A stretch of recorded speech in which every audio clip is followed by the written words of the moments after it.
And welcome back to the Constitutionalist Podcast. I'm your host, Chad White. If you didn't know, this is a premier podcast for the website, cpluscomedy.com. Like I just said, it's a website. Go there. We're back.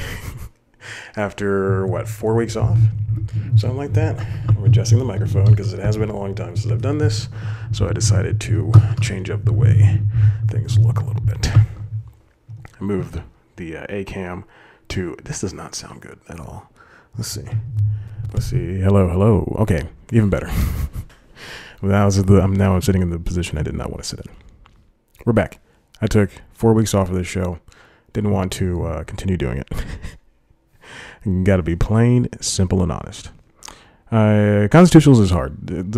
Let me just say that first of all. To the dozens of listeners out there. Putting this show together, or getting the want to do it, especially after struggling putting out poor episodes of the news time. I just have not been in it mentally for the past couple of months. I think we all know why, and we're just gonna avoid. But at least I know, and at least I'm trying to tackle it, or tackle my creativity. I'm looking at, there's the closet in this second bedroom, which is the office of C Plus Comedy. I'm looking at the clothes in there. I'm also looking at some stuff I need to donate. And currently, I've donated a lot of stuff. But currently, there's 2 plates. I got a whole new plate set. Oh, God. Guys, things have changed. I got a plate set from Target. $20. Got 4 big plates, 4 salad plates, and then 4 bowls. So I got 16 new things. 12 new things is what it is because I can't count. And $20 all in one box, all in nice off gray beige-ish kind of color, so it looks really adult. They had like a really dark blue too. It didn't look like something adults would have, but I got this nice set. Oh my God. I moved all my glasses that were this is so boring, that were sitting on the top shelf to this bottom shelf area. Oh, I can't wait. I just boy, I can't wait to move to a different place so I can have nice neighbors. Let me tell you, New Year's was very loud, and I look like the jerk because I said, "Hey, turn down the music." Anyway, that's the whole story. So let's get on to it. I have a lot of stuff to talk about, and judging by the timer and the camera, it looks like I don't have. Oh God, I just got a text. Okay. Anyway, just ignoring it. Let's go on with the first thing. Some of these are stories I want to talk about, and they're also from 4 weeks ago. Real talk. There was an episode I was planning to do one the week prior, and I did not. The episode prior to this. So this is for last week's episode. This is also very late, but still, I was going to do one the week prior. I ended up not doing it. So some of these stories are from there. And some of these stories are from the other side. All right, I'm peeking. I don't know why. Let's get into it. I'll just go over this really quickly, and they'll be in the notes. This is from the New York Times, written by Ben Cesario. A big change comes to Billboard's album chart YouTube streams. So a long time ago, I think I've talked about how Billboard is counting a various amount of things in order to boost music listens, I guess. And it takes for streaming. I think it's something like 1,000 or 1,200 streams of a song equals like 1 listen of the album or something like that. Something crazy. So now YouTube, which is a big player in music, is now a part of the Billboard chart system, which is good. This is just something that should have happened a long time ago, because it's Spotify, Google Play Music, Apple Music, Deezer, Pandora, all that stuff counts. Tidal, all that stuff counts. But where do most people listen to their music? If they just if you type in oh God, I couldn't think of a song. I got 5 on it. There we go. And what comes up first? Usually a YouTube clip, or the song, the lyric, or the YouTube clip. And Google got in trouble a couple weeks ago with Genius because Genius had enough of Google stealing their lyrics. Anyway, big changes, very interesting. I wish I could go more on topic with it, but I've only got half an hour. Next thing's up, kids YouTube changes. There are changes coming to YouTube, or they already happened again a couple weeks ago. So a couple weeks ago. This is from Vox, written by Rebecca Jennings. The golden age of kids YouTube is over. Good. So YouTube recently changed the way uploads work. You can't monetize kids' videos, I don't believe, and you have to tell if your video is for children or not, or if your channel is for children or not. For a long time, when I was uploading News Times and not this show, for I think it was like maybe 1 or 2 months, you had to specifically, they didn't have a button where you could say my channel's not for kids. You had to specifically say every single video you upload was not for children. If your channel's not for children, this channel's not for children, obviously. And by for children, I mean stuff like Sesame Street. You're doing kids songs, Peppa Pig stuff. Peppa Pig's huge all around the world, so that's why I mentioned it. Baby Shark, kids songs and nursery rhymes. Anyway, it's I mean, yeah, it's supposed to ward off, and then I think there are no comments or something. I don't know. They're doing something with comments. It's to ward off pedophiles and to make sure kids aren't being subjected to watching things. Because sometimes there were videos that like look like kids stuff, and they said they're for kids, but then there would be something scary or dark and disgusting and depressing inside the video, inside the content of the video, and kids would be scared, which is not good. So this is why YouTube and Google finally tightened down on this stuff, which is something that needed to happen. Which is, why didn't it happen before? The reason, and if you're watching the video, and you're wondering, you see sweat stains at some point, and you're wondering why I'm wearing joggers and a shirt that I probably work out in, it's because I just got back from a walk. And I went on a nice walk, gave me about 7,000 steps because I've been watching TV all day. I went to, if you're from Atlanta, I live near the Beltline, the East Side Trail, which is where rich white people live, hipsters. And I was so frozen that I looked at the monitor and I thought, oh my God, did the camera freeze? And it's where rich white people live. And it's a trail, man-made trail where you can just walk and you can go to restaurants and all this stuff, or you can just go for a walk or a run or a bike ride or whatever. But I went to the South Side Trail, which is where the black people live. Kidding. Which is an extension of the East Side Trail. Eventually, they're all going to connect. There's a West Side Trail, and then that's going to connect to a trail in Buckhead.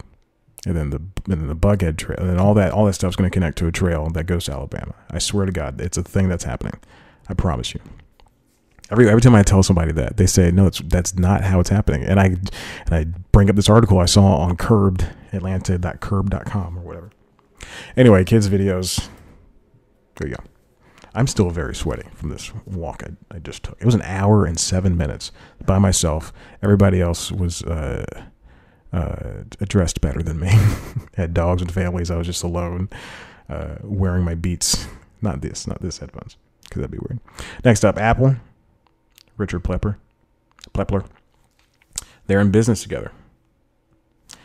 Richard Plepler. He's the guy who used to be an HBO boss. He left after AT&T bought it. Because after AT&T bought, what do they call themselves? Warner Media. Because AT&T was taking HBO into a direction that was not suitable for what he had done. So now he has a 5-year deal with Apple. A short little thing here. Oprah Winfrey this past week she was touted as one of Apple's biggest gets, and she was doing a Me Too documentary, and she dropped out of the documentary because over creative differences. I think with Apple now a big player in this industry we call showbiz. It's a podcast reference. And this, with Apple now doing this, you're going, and I know they want to have a tight grip over everything. They're going to have to be a little bit more loose with what they're doing. This is why I think they should have just went into producing instead of putting out a whole streaming network, because there are going to be things that people want to do that even the richest company in the world, they're still a little bit conservative in terms of what they put out. So I think this is gonna it already backfired for them, and I won't be surprised if the Steven Spielberg thing doesn't go through. He's doing amazing stories. I think they're already shooting like 2 seasons, but so that might be wrong. So I might be wrong. But I wouldn't be surprised if bigger people dropped out. No offense to Apple. I got an iPad. I got a new iPad Pro, and Apple. If you got a new device within the past, I think like 2 years or something, they'll give you free Apple TV Plus for a year. So I got Apple TV Plus. Prior to that, I got the free trial for Apple TV Plus. Saw the morning show, not good. But now I have Apple TV Plus, so now I can check all this stuff out for the next year. It sucks because I got it like 2 weeks before Christmas, and then I deliberately held off on the trial because I wanted to get the trial in the new year. I signed up for the trial, and it like retrofitted back to November, to when Apple TV released. So for November 7th, I have until the trial. It doesn't matter when you got the trial. It's just you got the trial and you're going to get it from the day that everybody else got it for free. Anyway, so now Apple signed a deal with Richard Plepler. He's gonna bring them some great shows because that's what he did for. I want to adjust the games here. He did for just went in the opposite direction. I was like, what? That's what he did for HBO. And one can assume that's what he's gonna do. That's what he's gonna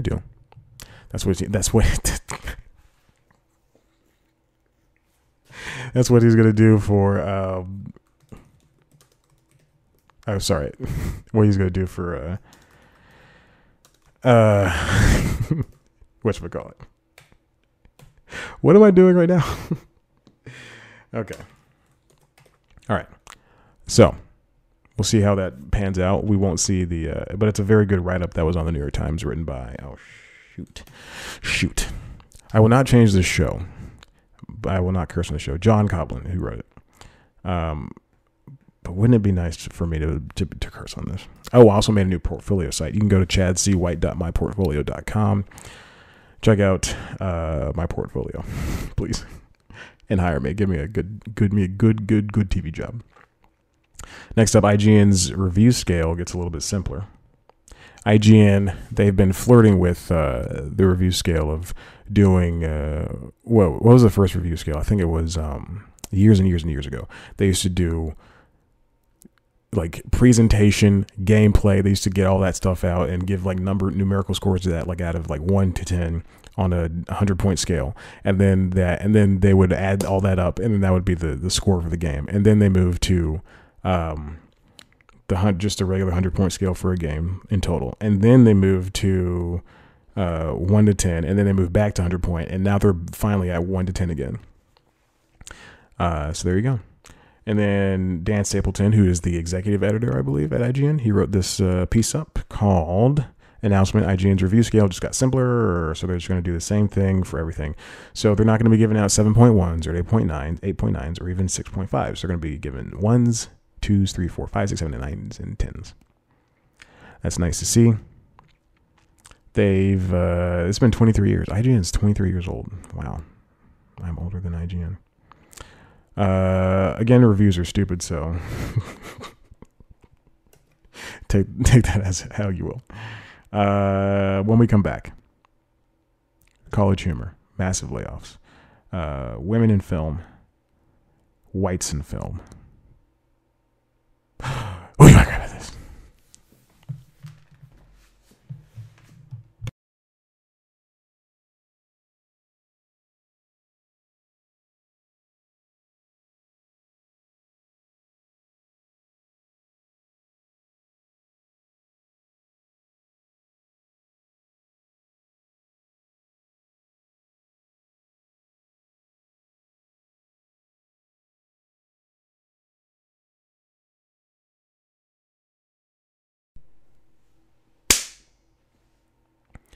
All right, back in 3, 2, 1. Hey, everybody, welcome back to the show. Oh, God. I forgot how to put these headphones on. I haven't done this show in so long, but I use these at work, so I don't know why I forgot how to put headphones on. See how high my hair sits? Like it sits above my head, and then like when I wash my hair on Mondays and Fridays, it leaves a dent. So then like I have to bring my twister to work. It's really involved. Hey, listen, let's talk about CollegeHumor. So CollegeHumor is a website that used to upload videos and articles, and it truly is CollegeHumor. It was just like not dirty, but like funny, geek out, gross humor. If you know what CollegeHumor is, whatever. Over the past few years, it's had to go the way of every other online comedy company, which is to YouTube, to upload its videos. They used to have their own player, but now, YouTube is so easy. But you don't want to give money to YouTube. That's the thing. To Google, that's the thing. That's why you have your own player. That's why IGN has their own player. That's why, GameSpot, New York Times, Fox. That's why they all have their own players. You build your own player, you put your video up, you don't have to give money to anybody. Anyway, so now for CollegeHumor, if you go to CollegeHumor.com, it takes you directly to YouTube. They barely even have a website anymore. Now a lot of people don't have their jobs. This comes from Meg Wright at The Vulture. Almost everyone at CollegeHumor has lost their jobs. This is, before I get started, let's see. Splitsider was bought by Vulture. So that's a comedy website bought by Vulture. Comedy news site bought by Vulture. So I don't think a lot of people lost their jobs in there. Also, I don't think a lot of people work there. Funny or Die is consistently laying people off. Above Average, I haven't seen their work in a long time, several months. Let's see. UCB is always, Flippy Flirty. That's a good title, too. Flippy Flirty. We'll see. Okay. But now, CollegeHumor, which was owned and operated once by, who's the guy who is married to Allison Williams? His name is Ricky. But now Sam Wright, who's been there for REICH, has been there for as long as I can remember, probably the entire time. But Sam is a very funny guy, very nice guy. He is, the company is like a lot of these online, companies. They were sold to a bunch of different mega rich companies that would just pay to keep them afloat, essentially. So now Sam Reich said that IAC, their parent company, is no longer financing them. So 100 plus people lost their jobs, and I think there's only 12 people. So they closed down the New York office, and I think they still have an LA office. And I think there's only 12 people that still have jobs. So the only way to support them right now is to go to Dropout, which is their online subscription service where you get all their shows early, unedited, no bleeps, and a bunch of exclusive shows as well. You might know CollegeHumor from Jake and Amir, the CollegeHumor show, the other CollegeHumor show that was on. There's one, I think, on Spike, another on MTV. I don't remember. But I remember I watched them all. And Jake and Amir, who are no longer affiliated with them, but, still. It's all the same thing. So, let's see. Yeah, Funny or Die was one of the things. Let's see. A bunch of things. So, there we go. Wait, hold on. CollegeHumor's staying power was partly thanks to its attempt to adapt from a place for new comedy talent to experiment to a home where that same talent could make the leap to television and other projects without leaving. Adam Conover's True TV series, Adam Ruins Everything, for example, is based on CollegeHumor. Okay. So very sad. I hope everybody lands on their feet and is able to get a job. I understand how difficult that can be because an entire comedy network was shut down. It's frustrating. Where can comedy live? Because either you're performing at the UCB and only a handful of people can see you, or you're at IO and only a handful of people can see you, or some people listen to comedy podcasts. But there need to be these intermediaries for everybody to come through in, because not everybody wants to listen to Comedy Bang Bang. Not everybody wants to listen to go to UCB. Not everybody can go to UCB, so This is why College Humor, Funny or Die, these things, you know, as bad as they were for, you know, Funny or Die, you hear people were paid pennies for what they did, but still. This next one is about, these next couple are about females in film. This comes from The Wrap. Women directed record 12% of the top 100 grossing films in 2019, study finds. This is from Tom Geyer. I couldn't read. It's such a... Anyway. A record 10.6% of the directors of 2019's top 100 grossing movies were women, directing 12% of Hollywood's biggest hits last year, according to a latest study by Stacey L. Smith and USC Annenberg Inclusion Initiative. That's my favorite. It's my favorite study. I love it. That's the best gender representation when they started counting in 2007. Though the overall percentage remains 4.8% across all 13 years of the research. The top grossing female filmmaker was Jennifer Lee, who co-directed the year's number 4 domestic box office hit, Frozen 2, with Chris Buck. That's the thing. That's a qualifier. There's with Chris Buck, and I assume that's a white guy who also works at Pixar. At least I got the job. Yeah, I know. So many movies that were directed by women. Abominable. Queen and Slim. Little. The movie Little with Marcia Martin, I think that's her name is. A Dog's Journey. Harriet. Oh my God. I'm so happy for all these women getting these jobs. Over the last 5 years, the researchers found that the percentage of female directors was at the top 8 Hollywood studios was 9.8%, with the highest percentage, 15%, coming last year. Only 35% of the 40 slates included a woman of color as director. By comparison, 20% of Netflix's 2019 directors of U.S. fictional films were women, the study found, and the pipeline for upcoming directors also looks promising, with women directing 34.5% of the feature films in the U.S. dramatic competition at the Sundance Film Festival between 2015 and 2019. Wow. Those are great numbers. We can only go up from here, hopefully. Jesus, because in a couple of stories, we'll see that we go down. This also comes from The Wrap, written by Humberto Gonzalez. Record number of top films had female protagonists in them in 2019. A little picture they got there is Saoirse Ronan from Little Women, which is a completely white movie. And Star Wars. Old girl from Star Wars. I don't know who that is. I think her character's name is Rey. Her name is Charlize. Women made unprecedented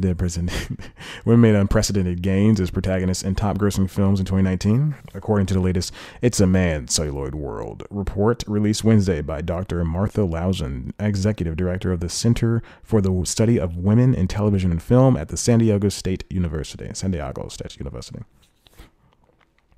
The percentage of films featuring female protagonists rose from 31% in 2018 to 40% in 2019, reaching a recent historic high.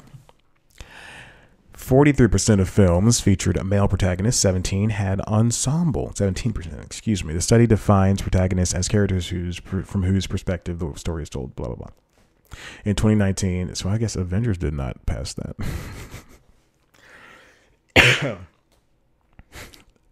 That joke made me laugh and cough. In 2019, 45% of female protagonists appeared in studio features and 55% were in independent features. This marks a shift from 2018, when females were more than twice as likely to appear in independent features as studio features, 68% versus 32%. Females comprise 37% of major characters, up just 1 percentage point from 36% in 2018, and 34% of all speaking characters. Wow, down 1 percentage from 35% in 2018. It's really amazing. It's great to see these numbers go up, and to see women continue to thrive in film and things. Whereas the BAFTAs realize there's no people of color in this year's nominations.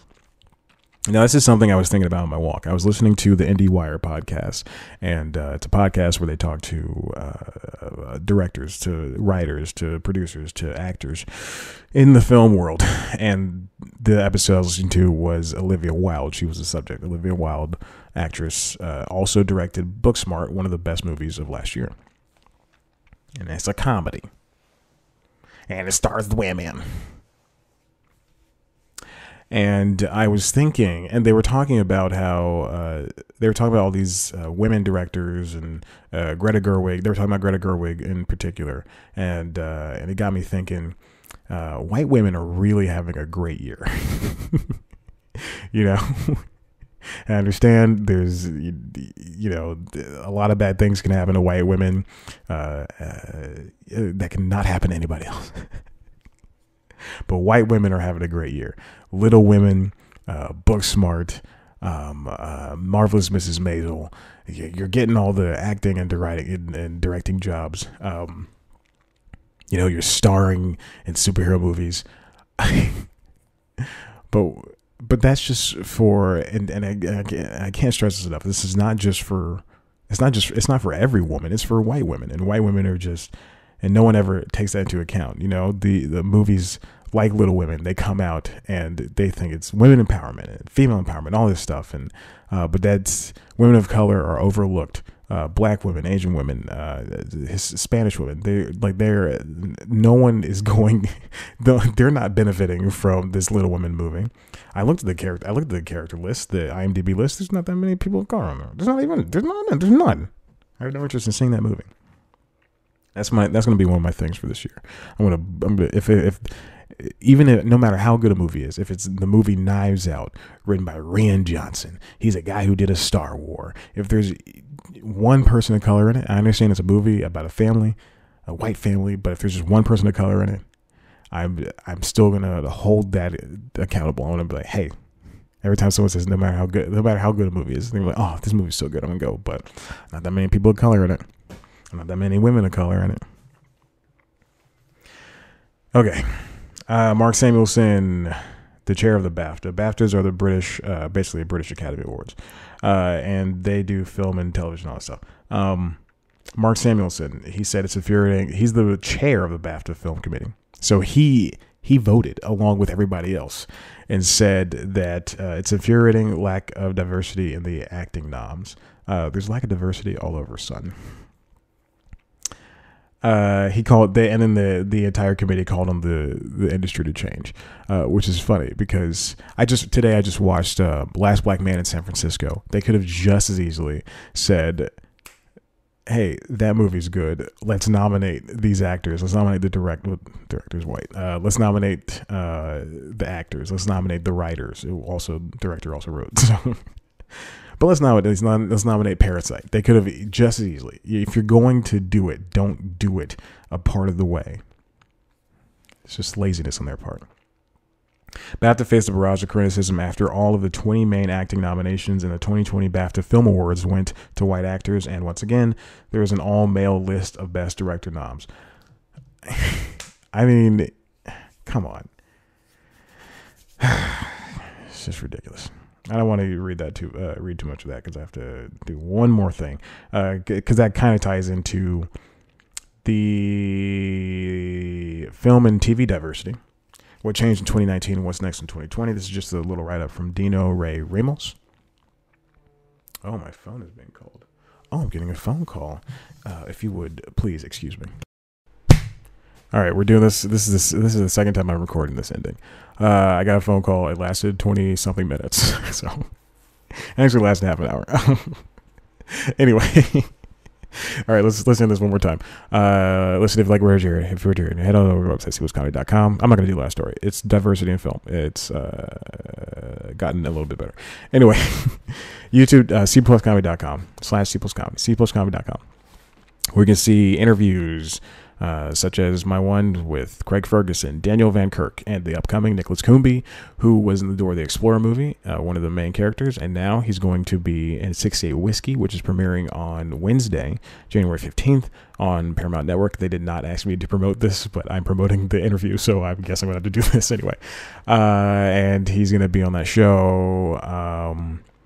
Yeah, so hopefully the interview's up before then. I'm talking to somebody tomorrow who is going to be in a pretty big project, I believe. Not a movie or anything, but she has a lot of followers, so that's why I talked to her. So I'm only talking to certain people this year. You gotta set boundaries. I can't just talk to every comedian now. I gotta talk to people who have something big coming out, or they have a lot of followers. So whichever one's which. So yeah, there we go. If you want to see a video version of this podcast, youtube.com/C+comedy, where you can see me in all my sweaty glory. And then also, there's News Time. News Time is up there. There's going to be News Time, the show that I haven't missed a week on. Oh, thank God. Jeez. So News Time is a premier news show, entertainment news show. Take a big story and break it down for all of us people who just don't know about it in the entertainment news world. So yeah, there's that. Thank you so much. I appreciate you for listening. Tell your friends, rate and review us on Apple Podcasts. Thank you. Bye-bye.